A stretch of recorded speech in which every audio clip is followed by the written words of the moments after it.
आराध्य अरिहंत प्रभु के चरणों में अनंत आस्था के साथ वंदन। शासनपति श्रमण भगवान महावीर स्वामी के चरणों में अनंत आस्था के साथ वंदन। जिन शासन देव जिन शासन माता को नमन। आत्मज्ञानी सदगुरुदेव युग प्रधान आचार्य भगवान के चरणों में अनंत आस्था के साथ वंदन। आत्मप्रिय मुनिवृंद, आत्मार्थी साधक साधिकाओं, आत्मज्ञान धर्म यज्ञ का आज से प्रारंभ हुआ है। अनेक क्षेत्रों से साधु साध्वी श्रावक श्राविकाएं सभी इस साधना से प्रयोग के लिए संकल्पबद्ध होकर के जुड़े हैं। धर्म यज्ञ की शुरुआत हमने प्रार्थना से की। प्रार्थना में विनय है, कृतज्ञता है। आज तक जिन जिन का आपके ऊपर उपकार हुआ है, कृपा हुई है, उनके प्रति हमारा नमन का, विनय का। उत्तराध्ययन सूत्र का पहला अध्ययन विनय से शुरू होता है।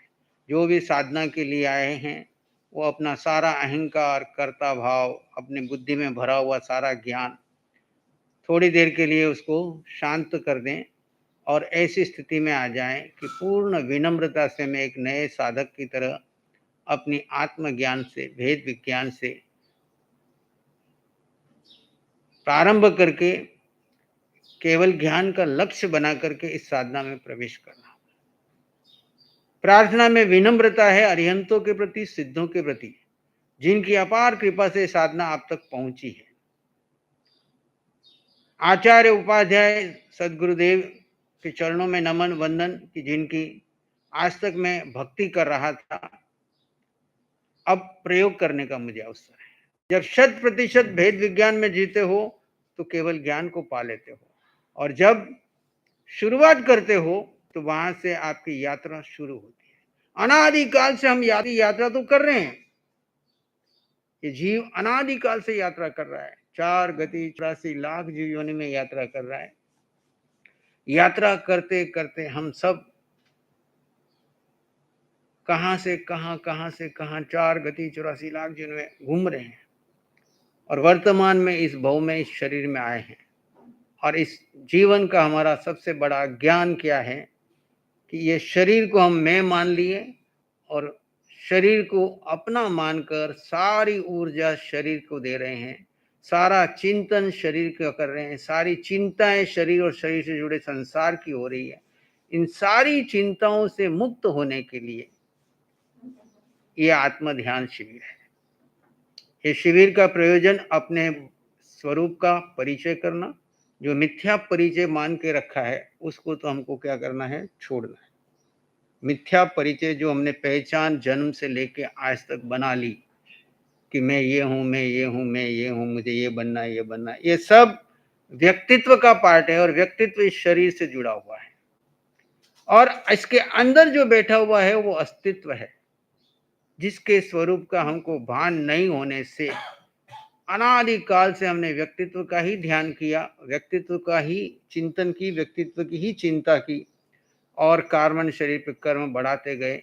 और कर्म सारे कर तो रहा है ये शरीर, मन, वचन और काया, व्यक्तित्व के नाम पर। और इस दिवाली का उपयोग आत्मा के लिए करने के लिए शिविर में जुड़े। बाकी सब इधर से उधर घूम रहे हैं, है ना, कभी इधर जाएं, कभी इधर जाएं, कभी इधर जाएं, कभी इधर जाएं। तो हम भी घूम रहे हैं, अनादिकाल से घूम रहे हैं, पर ये कहाँ जाना है ये मालूम नहीं, क्यों घूम रहे हैं ये मालूम नहीं, बस घूम रहे हैं। जैसे कोई यात्री आपको ट्रेन में मिल जाए और उसको मालूम नहीं कि तू आया कहाँ से और तुझे जाना कहाँ है, बस ट्रेन में बैठा घूम रहा है, तो आपको उसके ऊपर करुणा आती है कि बेचारा घूम रहा है, टाइम दे रहा है, पैसा खर्च रहा है, पर मालूम नहीं मुझे जाना कहाँ है। हमारे ऊपर ज्ञानी करुणा करते हैं कि ये जीव अनादिकाल से यात्रा कर रहा है, पर इसको मालूम नहीं कि इसका लक्ष्य क्या है, जाना कहाँ है, ये है कौन है, इसका अपना कौन है और पराया कौन है। एक छोटा बच्चा जो एकदम शुरुआत हुई है, तो जब उसको मालूम ही नहीं अपना कौन है, पराया कौन है, तो सबको अपनी मम्मी समझता है, सबको अपने पापा समझता है, सबके पास जाता है। महीने 2 महीने 4 महीने में वो समझने लगता है कि अपना कौन है और पराया कौन है। तब आप कहते हैं ये क्या हो गया है, समझदार हो गया है, अपने पराये की पहचान अब हम समझदार कब होंगे? जब अपने पराये की पहचान होगी। अपना कौन है और पराया कौन है? बताओ। जीव अपना है और शरीर पराया है। अब आज तक क्या किया? अपना किसको माना? शरीर और शरीर से जुड़े संसार को तो अपना माना, और जीव को हमने क्या किया? गौण कर दिया, उसकी तरफ ध्यान ही नहीं।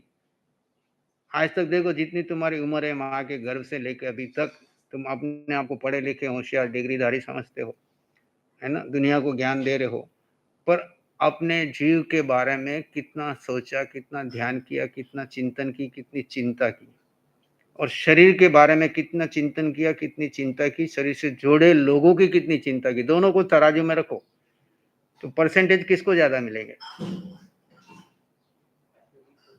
शरीर को कितने परसेंट मिलेंगे और जीव को कितने परसेंट मिलेंगे? दिवाली के ना हिसाब देखो, भले तुम 31 मार्च को देखते हो आजकल, लेकिन पुराना हिसाब तो दिवाली पे ही होता ना। 99%, 100% तुम जीव को तो गौण कर रहे हो, और सारा समय किसको दे रहे हो? शरीर। अब जिस दिन अपनी बैलेंस शीट मिलाओगे, उस दिन हाथ में क्या आएगा? ये में से जिसके लिए तुमने समय दिया, कोई तुम्हारे साथ जाएगा? देह जाएगी, देह से जुड़े लोग जाएंगे। हाँ, इनके लिए विभाव में जाके जीव ने जितने कर्म बंधन किए, वो सारे कर्म बंधन कोई दूसरा लेगा? आपका पड़ोसी लेगा? रिश्तेदार लेगा? शरीर लेगा? मन लेगा? क्योंकि मन, बुद्धि, इंद्रिया सब यहीं छूट जाने वाली है। शरीर भी यहीं छूटने वाला है। जाएगा सिर्फ कार्बन शरीर, जीव के चारों तरफ लपेटे मार करके, और वो ही कार्बन शरीर तुमको घुमाएगा। कभी जैसा कर्म वैसी गति। अधोगति के कर्म किए तो अधो में ले जाएंगे, ऊर्ध्व किए तो ऊर्ध्व में ले जाएंगे, नहीं तो मनुष्य और तिरंज में घुमाएंगे। इस शिविर में हमने क्या करना है? पहली स्टेप, ध्यान का मतलब क्या है? आपको अपने स्वरूप का ध्यान करना। पहले तो ज्ञान से जानो, शरीर अलग और आत्मा अलग, दो तत्व है। एक जीव है और एक अजीव है।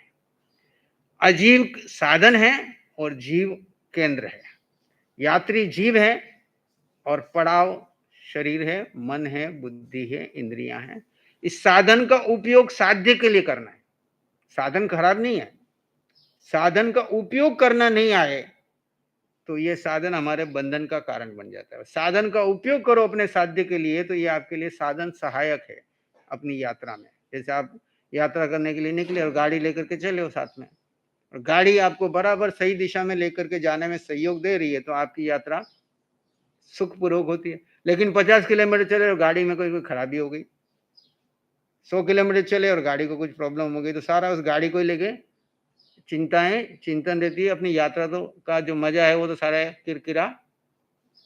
तो हमारा ये शरीर जो है साधन है, लेकिन ये ध्यान होना चाहिए किसके लिए शरीर लिया है।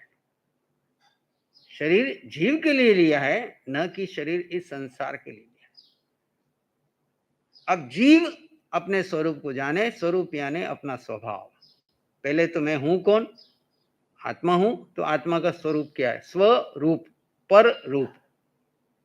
स्वरूप और पर रूप। अब स्व यानी आत्मा, पर यानी शरीर। अब शरीर का रूप है, वर्ण है, गंध है, रस है, स्पर्श है, फोटो खींच सकते हो, देख सकते हो, जान सकते हो। लेकिन आत्मा का फोटो खींच सकते क्या? आत्मा का वर्ण नहीं, गंध नहीं, रस नहीं, रंग नहीं, रूप नहीं, लेकिन वो है, उसके बिना काम नहीं चलता। जैसे एक समय की याद है मुझे, जब मैं वैराग्य अवस्था में था, आचार्य आत्मा आनंद ऋषि जी महाराज और आचार्य श्री जी की दोनों का संवाद चला। तो आचार्य श्री से किसी ने युवाचार्य श्री ने पूछा, जब युवाचार्य थे आचार्य श्री जी, भी आत्मा का अनुभव कैसा है? तो पुराने लोग अपने शैली में बता देते हैं। तो आचार्य आनंद ऋषि जी महाराज ने बताया, घी का स्वाद कैसा है? क्या बोला? घी का स्वाद कैसा है बता सकते हो? पर घी खाते हो तो अनुभव तो आता है ना कि घी घी खा रहा हूं। ऐसे वो कहते हैं आत्मा का स्वभाव हम बता नहीं सकते, पर अनुभव कर सकते। क्या कर सकते हैं? जैसे घी को खा के अनुभव करते हो पर बता नहीं सकते हो, ऐसे आत्मा का स्वरूप जान करके अनुभव कर सकते हो, दूसरे को खोल के बता नहीं सकते। इस शिविर में आपको आत्मा का स्वाद अनुभव में आएगा। जो बेसिक के लिए आए हैं वो सुबह से शाम तक में आप धीरे-धीरे उस दिशा में अनुभव करते जाओगे। जो एडवांस के लिए आए वो आपको और गहराई में जाकर के चौबीसों घंटे उस आत्मा के अनुभव में कैसे रहना, ये टेक्निक आपको मिलेगी। और जो आप भर के लाए हो इतने दिनों से गर्भ से लेके अभी तक और जन्मों-जन्मों का, उसको कैसे डिलीट करना उसका बटन आपको मिल जाएगा। भरने में कितने जन्म लगाए हो, लेकिन डिलीट का बटन मालूम है। आज तो कंप्यूटर का युग है, मोबाइल का युग है, सबको पता है डिलीट कितना पावरफुल है। एक आपको बटन मालूम है डिलीट का, तो सारे दिन भर का भरा डाटा, पुराना डाटा, कितने वर्षों का डाटा है ना, आप क्या कर सकते हो, खाली कर सकते हो, कचरा हटा सकते हो। भले सुबह से शाम तक भरने में लगे और आपको शाम को ध्यान में आया कि ये सब मैंने व्यर्थ कचरा भर दिया, इसको हटाना है, तो मेडिटेशन क्या है, वो डिलीट का बटन है। और आपकी प्रवृत्तियां क्या है, मन बुद्धि इंद्रियों के चारों तरफ लग करके वो सारी प्रवृत्तियां आपके संसार में मानसिक रूप से आर्त उद्यान में भरी हुई कचरा है। जब आपको ये ज्ञान हो जाएगा कि ये व्यर्थ है, अनर्थ है, तो आप उसको हटा करके क्या करोगे, डिलीट करोगे और सारा ध्यान अपने जीव की ओर। तो इसके दो बेसिक चीज, भेद विज्ञान, शरीर अलग और आत्मा अलग। इसके अंदर में आपको अपने स्वरूप को जानना है। अब ध्यान में जाने के लिए आपको बाधा क्या आएगी और साधन क्या है।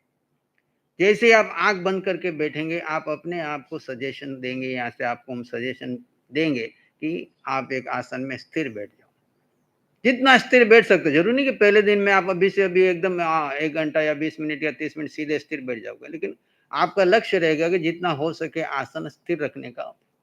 आंखें बंद कर ली, बाहर की दुनिया से आपने कनेक्शन कट कर लिया।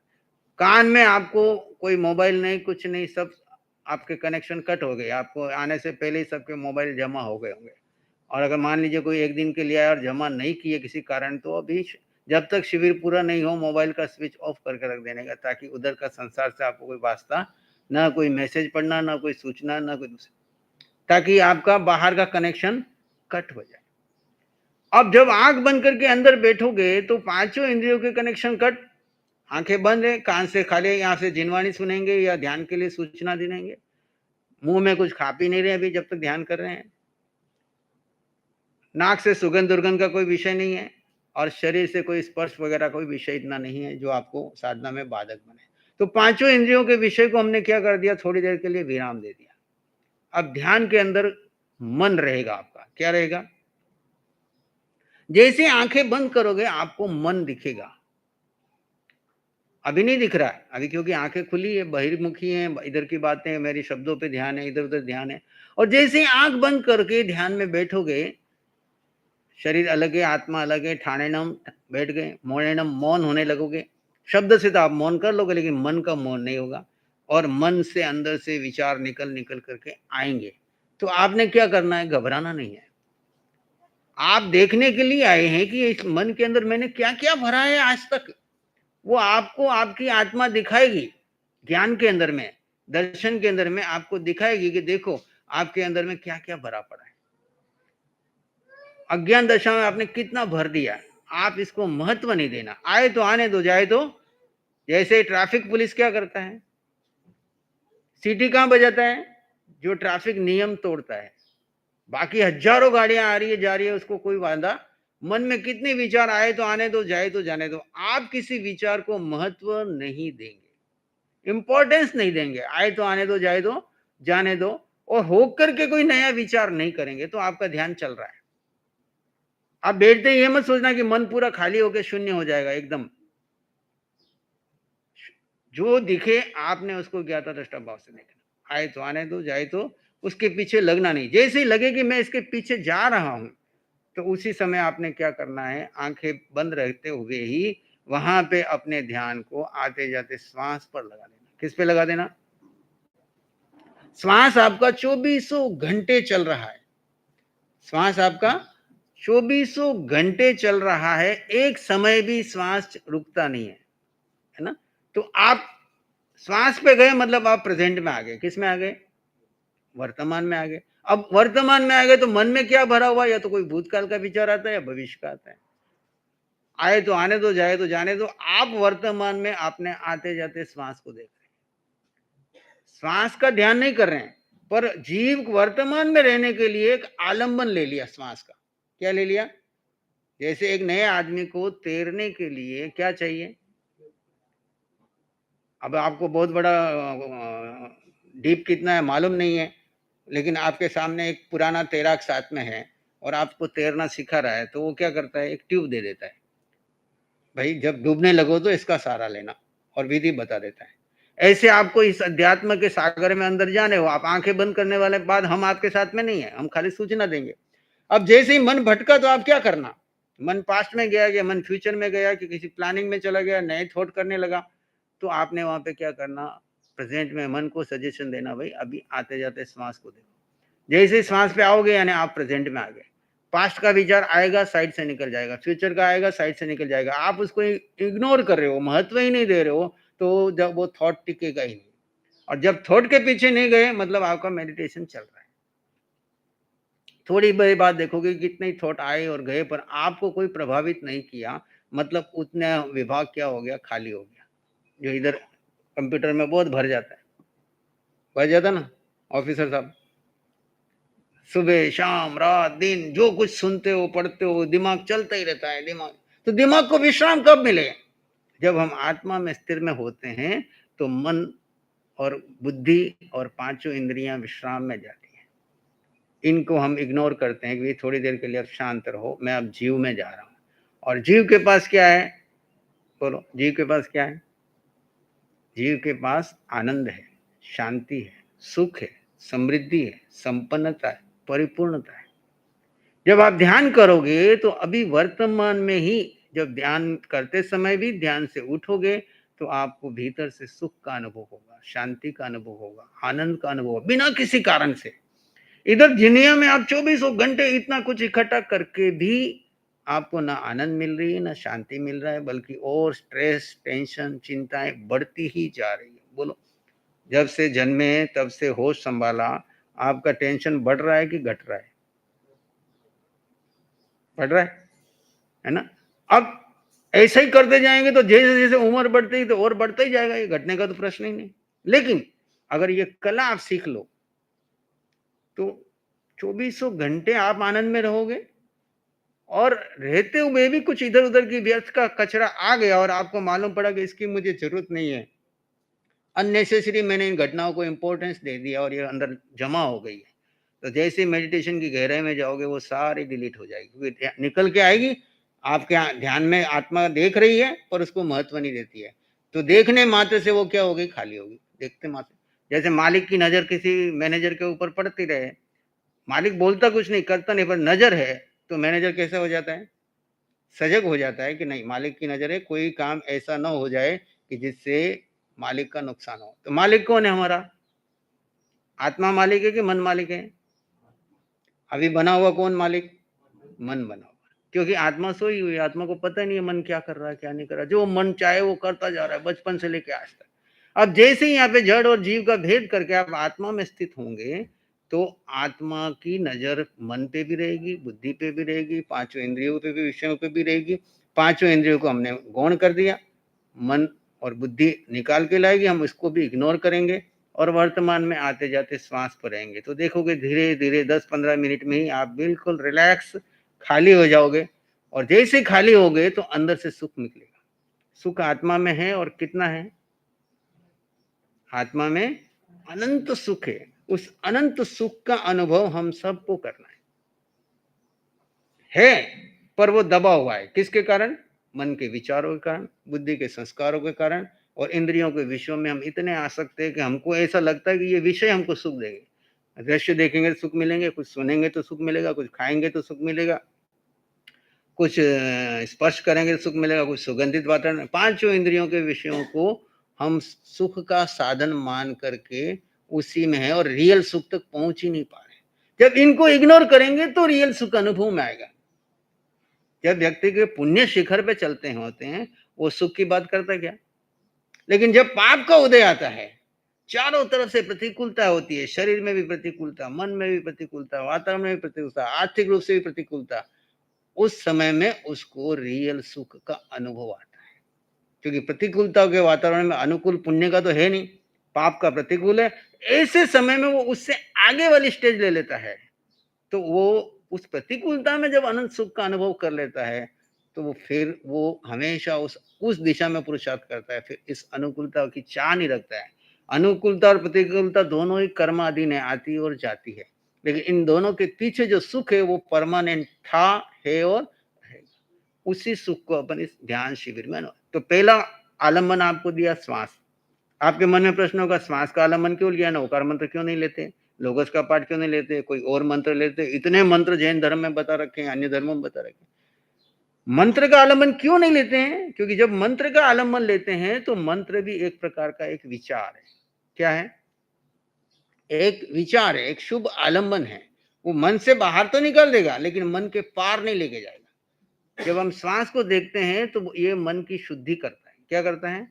और ये वर्तमान में लेके आता है। मन से, मंत्रों से आपका मन जल्दी लग जाएगा, पर हमारा इस ध्यान का प्रयोजन मन लगाना नहीं है, मन के पार जाना है। तो श्वास, और जैसे ही आपके विचारों की दशा बदलती है, आपकी श्वास बदलती रहती है। श्वास तेज हुई तो समझ लो अंदर की दशा अलग है। जितनी जितनी श्वास धीमी होगी, और ध्यान करते करते देखो श्वास इतनी सूक्ष्म हो जाएगी कि आपको पता ही नहीं चलेगा श्वास आ रही है कि नहीं जा रही है। जैसे जैसे श्वास सूक्ष्म होती जाएगी, मतलब आप आत्मा तक पहुंच रहे हैं, क्योंकि बीच में न विचार बाधक है, न श्वास बाधक है, न कुछ और भी है। आप बिल्कुल उस स्थिति में, अनुभव में जाओ।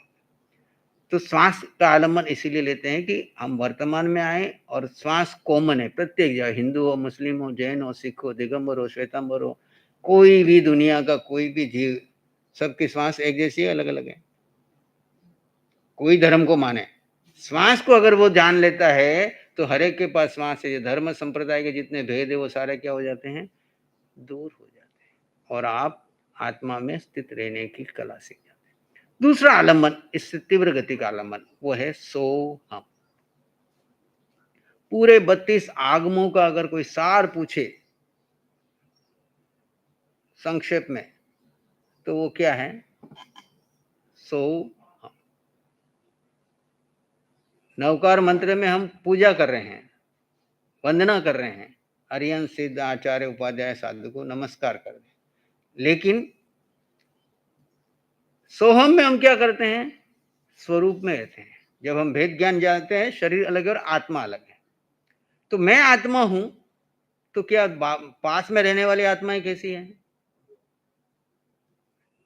आपके घर में 4 मेंबर है, पति है, पत्नी है, पिता है, माँ है, रिश्तेदारी में सब अलग अलग हैं, लेकिन उन सब के अंदर जीव कैसा है? एक समान है या अलग अलग है? एक समान है।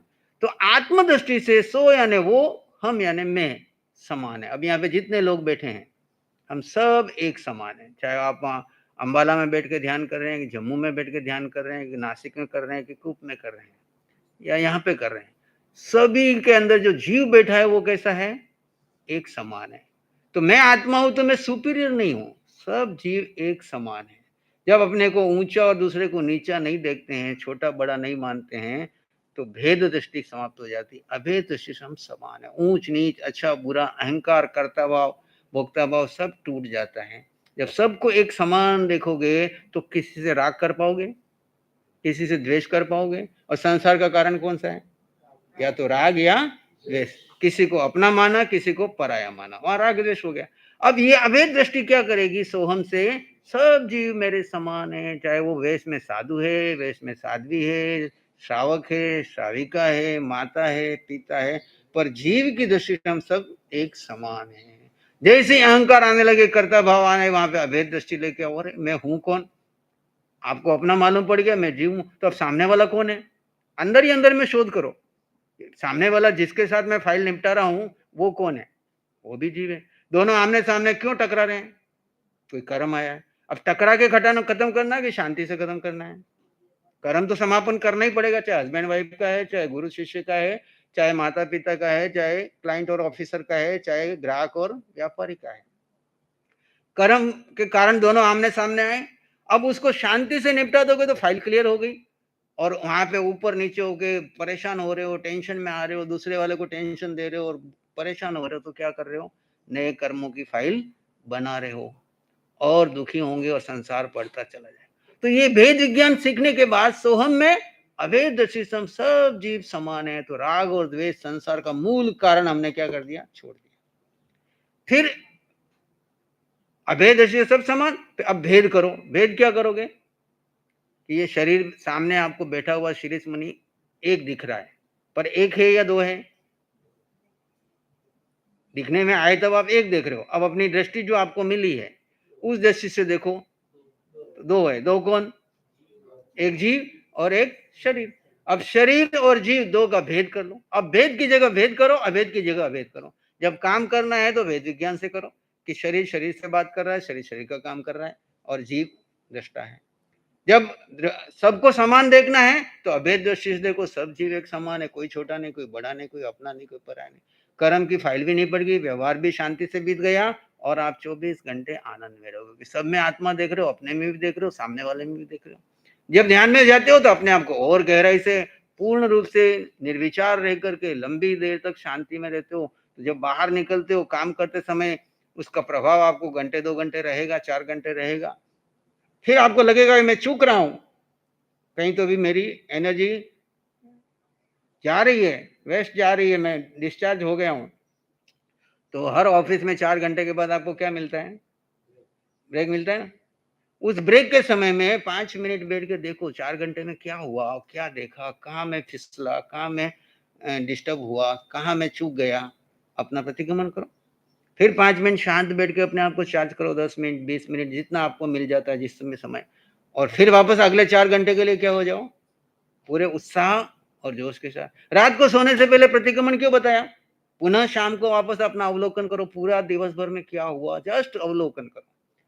पार्टियां प्रतिक्रमण नहीं है, खुद ही खुद को जानो, देखो मैंने क्या क्या क्या, कहाँ कहाँ सुबह उठने से लेके अभी तक कहाँ फिसला, क्या हुआ, दृष्टा भाव से देखो और वापस आत्मा में बैठ करके उस सब को डिलीट कर दो। जो व्यर्थ कचरा अंदर आ गया वो खाली देखने मात्र से क्या हो जाएगा, डिलीट हो जाएगा। तो दो आलंबन आपको मिलेंगे, एक श्वास, एक सोहम। श्वास के माध्यम से अपने आप को वर्तमान में लेके आएंगे। श्वास है ऐसे जैसे हम पैदल चल रहे हैं, और सोहम ऐसे है जैसे हम फ्लाइट की यात्रा कर रहे हैं। जैसे एक तोते को आम खाना है, कैसे खाएगा?